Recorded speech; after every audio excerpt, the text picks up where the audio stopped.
warning in effect until noon. High Daylight wind time warning? today. Erratic wind gusts to 65 miles What? per hour from decaying thunderstorms.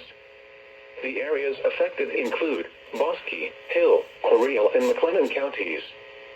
The hazardous weather conditions are expected from until noon Central Daylight Time today. Impacts: damaging winds will blow down trees and power lines. Widespread power outages are expected. Travel will be difficult, especially high-profile vehicles.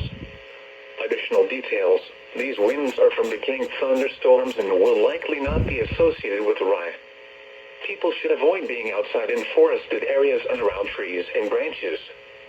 If possible, remain in the lower levels of your home during the windstorm and avoid windows. Use caution if you must drive.